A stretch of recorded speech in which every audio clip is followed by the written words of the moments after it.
Hello everyone, my name is Dusty and I'm still hanging out playing Nintendo. Today I'm continuing my Zelda II The Adventure of Link playthrough. And right now I'm in the harbor town of Midoro. I'm just going to deliver that medicine so I can get the fairy spell. Don't particularly need the fairy spell for the next dungeon, but I'm going to go ahead and get it.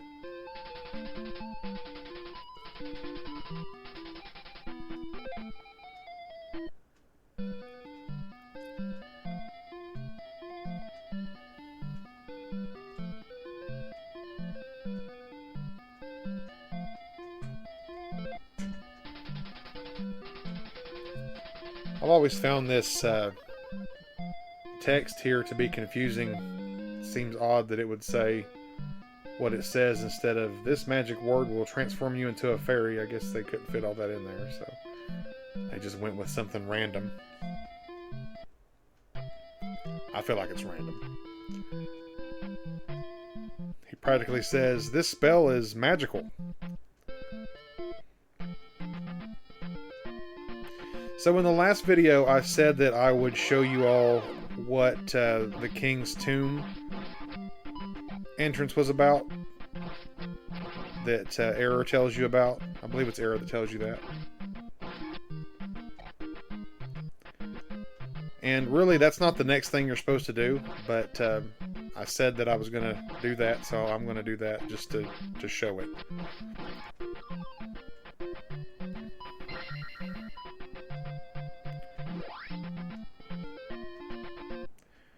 So right here's the King's Tomb.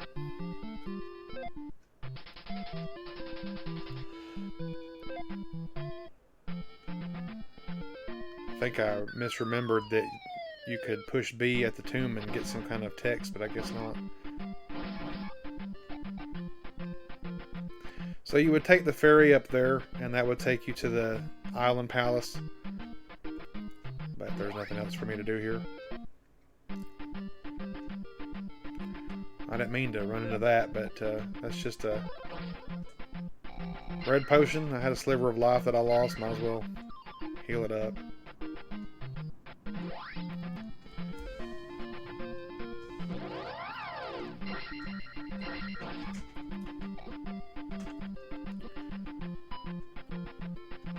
I don't know why I'm having a hard time with these rocks.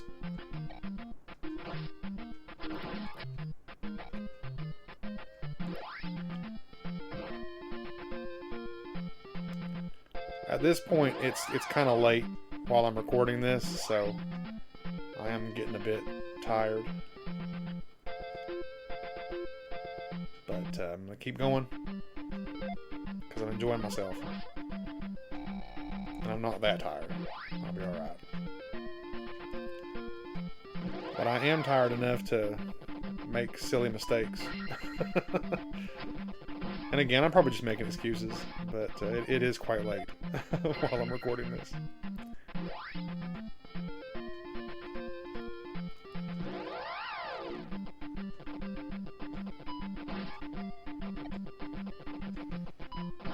I think it's cool that they incorporated the swamp into this game in the battle screens, but it's just kind of annoying.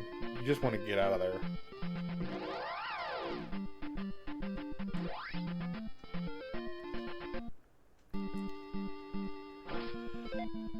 At least it's not like Dragon Warrior where you take damage with each step. Alright, so this is Midoro Palace, the Swamp Palace. And you might notice as I'm playing through this that it's pretty considerable in size compared to the first one. So the first one's almost like a tutorial palace, and this is the real thing right here. This is the first real palace experience, in my opinion. And that's why I wanted to make sure I was very well prepared for it. Because there's just so much stuff in this palace. And having the down stab is definitely helpful as well. So I'm going to go ahead and apologize one good time here for all of these enemies that I will fight to get their XP, because it will be a bit tedious at times. And I'll just try to keep talking and try to make it more interesting, and I don't have that key yet.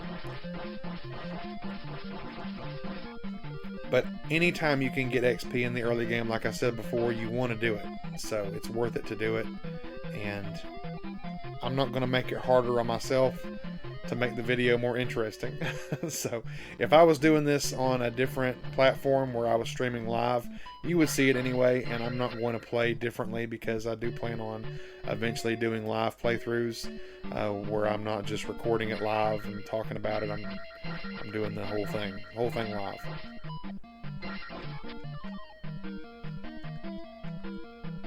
Don't really need that potion.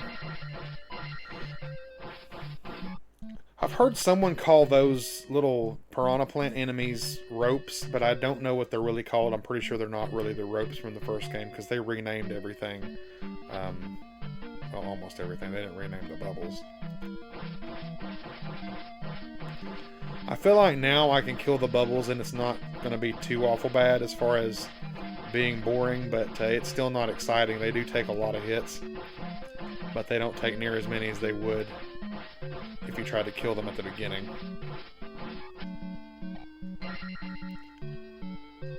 If you can hit them just right, you can downstab them repeatedly, and that's the ideal way. Like this.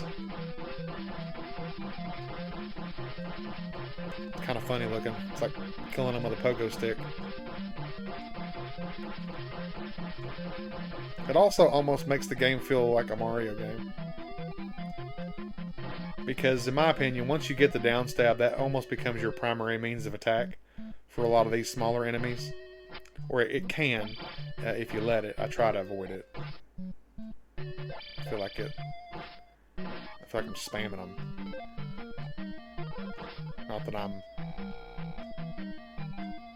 averse to doing a spam in a video game. I absolutely will spam or cheese anything that I need to. I don't know why I do that. I'm trying to minimize that in these videos, but whenever I'm playing and no one's watching, I will throw the beam and try to jump in the air and land where it would end and hit it. I don't know why I do that. It's just something I do.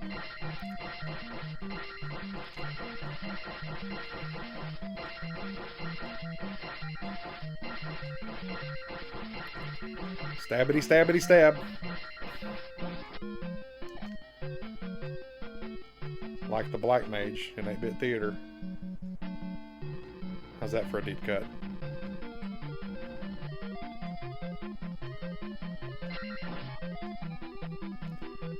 Anybody remember 8-Bit Theater? I can't think of his name right off the top of my head, but he did a comic book called Atomic Robo that I've wanted to read since I heard about it. Somebody needs to let me know what that's like.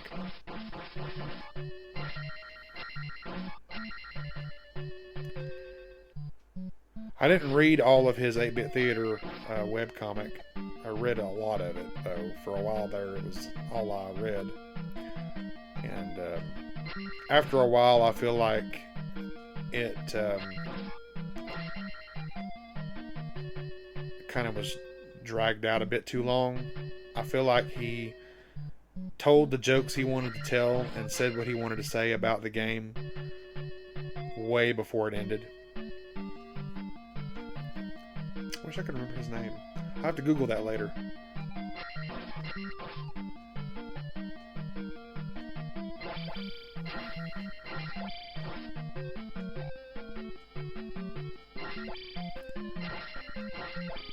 So there's just a lot more enemies in this palace compared to the first one. So a lot of these palace runs, it's just, if you're trying to get XP like I am, it's just a lot of combat. So you'll just fight, and then you'll fight some more, and then you'll fight a little bit more. So I stop and make sure I kill everything in here and get that XP. If you slightly move back from the direction you're coming from, enemies will respawn very easily in this game. So you want to try not to do that if you can. Otherwise, if you do, you're going to avoid whatever you spawn. or you'd end up grinding if you did that, which you could do. I mean, this game would make grinding quite easy if you wanted to grind for levels. Like right here in this hallway, these bubbles just keep coming.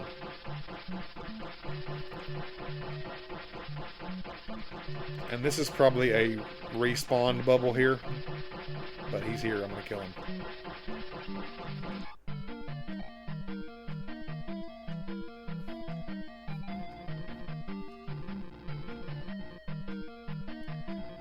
I haven't played any of the... I didn't play Demon Souls much or Dark Souls, but a lot of people that I've heard talk about them compare them to NES hard games, games like this. And I don't know enough about them to comment really on this, but if they don't have enemies that respawn if you turn your back and come back around, then they're not NES hard. They're just not. That's the thing that makes a game NES hard. A ridiculous respawn rate.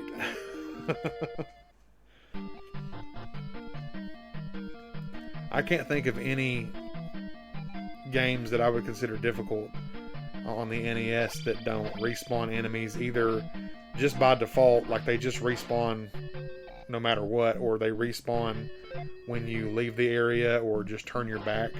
Like if you just move the camera a little bit or move the screen a little bit, you'll respawn them.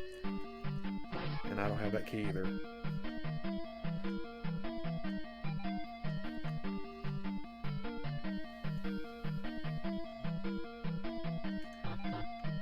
I don't remember if I've said anything about this before, but that's another term that I don't like. Much like the term Metroidvania, I feel like it's misapplied a lot, which just kind of stems from how genres have blended so much. People forget what the individual genres were like. And another one of those terms is Souls-like. I don't like that term. I don't think most games described as Souls-likes are Souls-likes. I don't think that calling games that came before the Souls games the Dark Souls of whatever makes any sense. Maybe it's because I grew up when I grew up, but to me, it's Dark Souls is the ghosts and goblins of the modern age.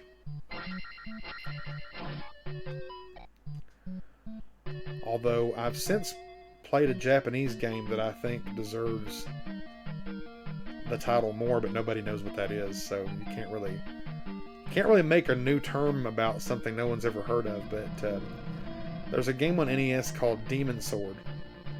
In Japan, the title for that game is Legend of Akala, or the Akala Legend, and Dark Souls is the Akala Legend of the modern age, because Akala Legend is the most ridiculously hard hack and slash like action adventure game I have ever encountered.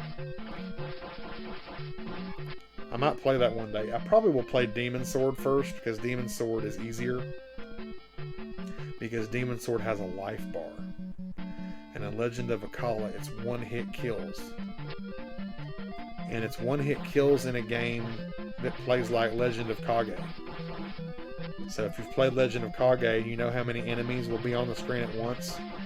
It's just the most ridiculous game. And Legend of Kage is one-hit kills too, if I'm not mistaken, but it works in that game because that's more arcade style. You're not really trying to make it anywhere. You're really just trying to get a high score. But in Legend of Akala, you've got a goal, you've got levels to beat and bosses to fight, and it's just ridiculously difficult.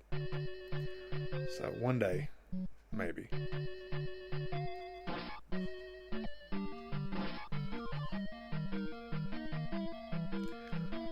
I want that pee bag.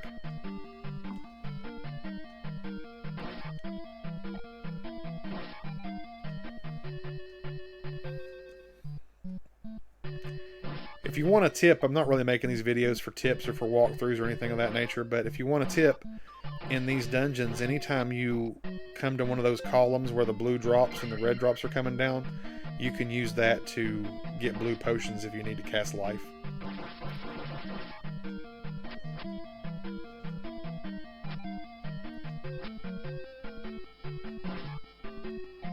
I'm not really trying to kill that guy. If I hit him, I would have done it, but I'm just going to let it go.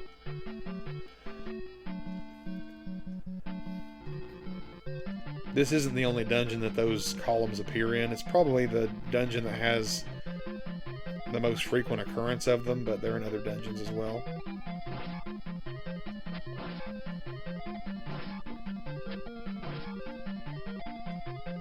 Try to get fancy there. Got hit.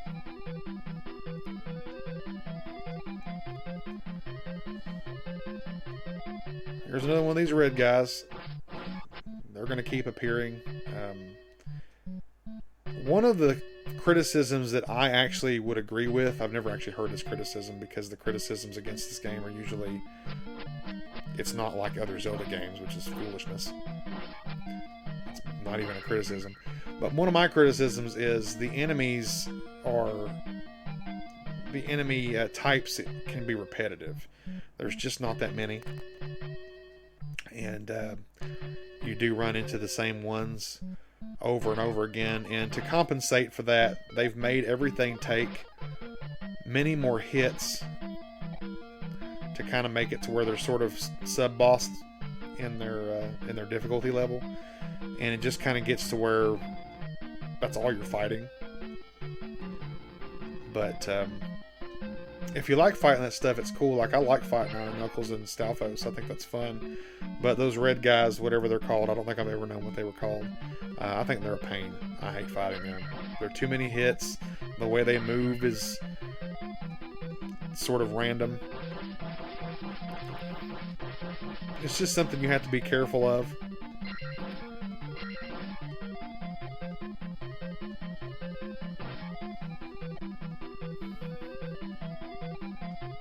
And I don't think it's fun. I don't know. I feel kind of rambly on that point, but I don't think any Zelda game's got as many Zols and Gels as this game has.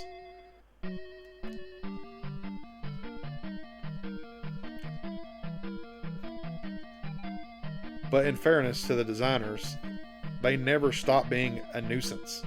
So as long as they're effective at their job, and their job is to get hits on you every once in a while, they still can do that if you're not careful. So with the down stab, it's kind of hard for them to do that, but enough of them on the screen, they're still a pain.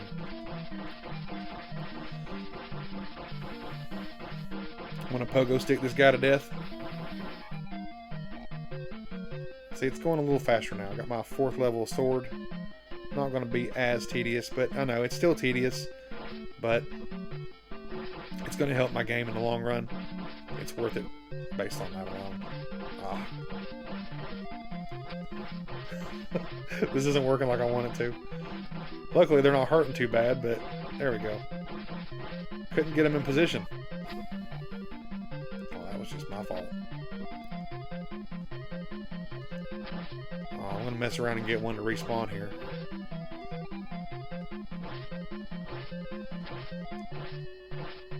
At this point, I'm just not letting it go. Like, I've hit it too many times. I've got to finish the job, and it's being such a nuisance now. Oh, this is taking too long. Well, that's going to be my clumsiest bubble kill of the game today, I think. I'm just going to go. That was embarrassing.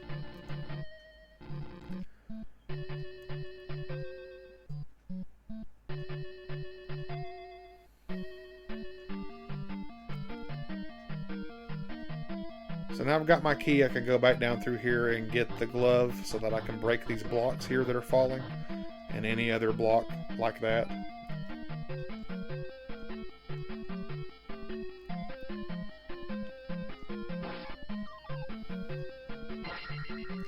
Yes, I need that.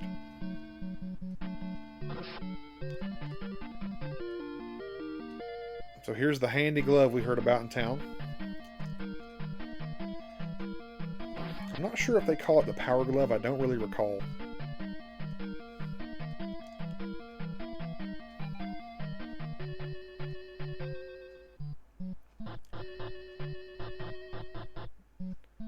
It seems an odd thing to give you the ability to break blocks, but they don't give you upgraded swords in this game, so it couldn't be that.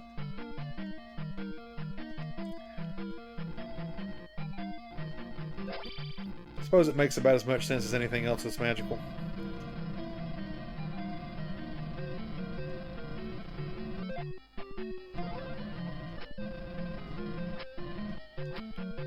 Okay. I wasted some magic points there hoping I might be able to stab that guy and get a red potion, but I was low on magic anyway, so it's as broad as it is long. These statue heads that they have shooting these little energy balls that harken back to the original game, I don't think I've ever encountered them where I didn't at least get hit once. They're just really hard to block. Their rate of fire, I feel, is just a little too fast to dodge, and the shield doesn't seem to hit and block them as much as it would. I don't know. I think it's the angle really is what makes them so hard to deal with. But they do whittle down your life bar.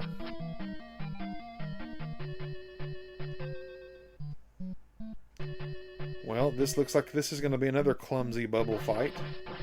But I need the XP. If I keep going at my current rate, I'll be at level 8 on everything before maybe the 4th dungeon, which is going to be awesome. Then when I would level up, I'll get an extra life. And if I want to, I can avoid enemies. I don't have to fight everything coming and going. I can just run past it. Being able to do that is going to be very helpful. I mean, I could be doing that now as far as that goes, but then I would just max level later, and you'll just have to fight everything coming and going until that happens later on. It's better to fight the stuff here that's easier and get the XP than it is to fight the harder stuff later. Especially the Lizalfos towards the end of the game. The Lizalfos in this game are very hard to deal with. They're kind of like a common enemy that you might encounter if you wanted to grind out levels. And they're like an iron knuckle, but slightly worse somehow because they use a spear instead of a sword. I really don't think it's any longer than the iron knuckles attack, but you can't jump like this here. You can't do that to them. You can't hit them that way. It still blocks. So it eliminates your tactic that you're used to using. You have to fight them the hard way, which is crouching and standing up to use your shield high and low and fighting them that way, and I need a key. So now I've got to backtrack up here. It's kind of treacherous trying to get back out of this hallway. Luckily I have the fairy spell, so it's not as bad as it would be if I just had to use the jump spell. Not that that's that hard or anything, but just flying out is going to be easier for sure.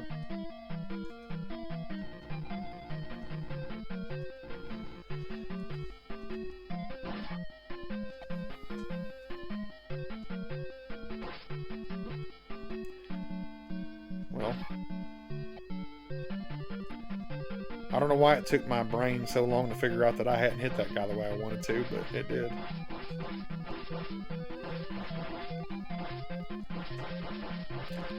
There we go. The jumping physics in this game are weird. It's not consistent. It's based on momentum. And I think it's based on momentum in a way that's different from Mario. So sometimes I can get a little more height from my jumps. And then sometimes not. And it doesn't seem like it's as dependent on... Like, there's no run button. So it's odd. Like, how do you get the momentum without a run button? But it still does. And it's odd because of that. Like in Mario Brothers, the run button is how you control that momentum in the height of your jump. And the Adventure of Link doesn't have that. So your momentum comes from basically how long you've been moving forward or whatever direction. So it's odd. It takes some getting used to, and I'm really not used to it anymore. I'll pogo stick this guy here in that giant hitbox he has.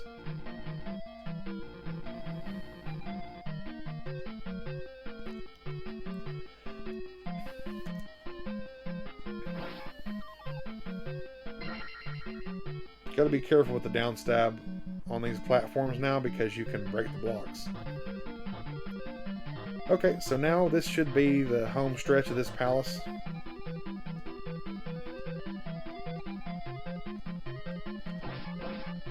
Boss will be at the end of this long hallway here.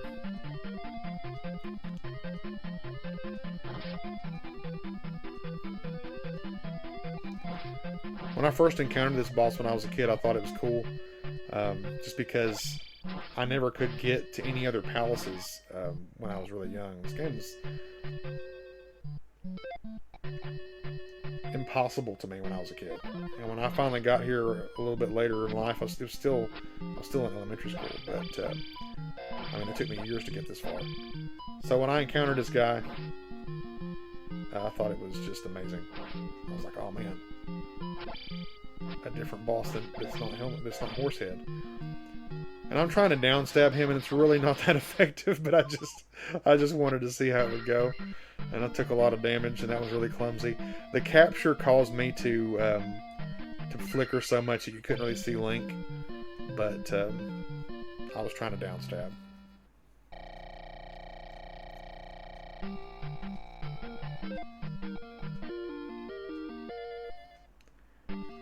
Okay, so I think I'll try to end this here shortly. Find a place to stop. So I hope you enjoyed watching this episode of Zelda II: The Adventure of Link. There'll be more to come. And like I said before, I'm going to try to beat the game.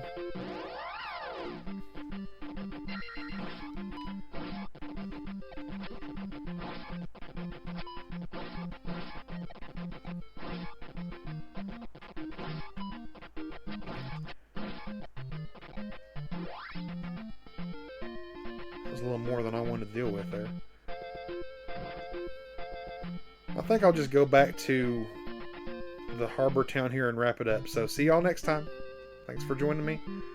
Hang out with me again sometime.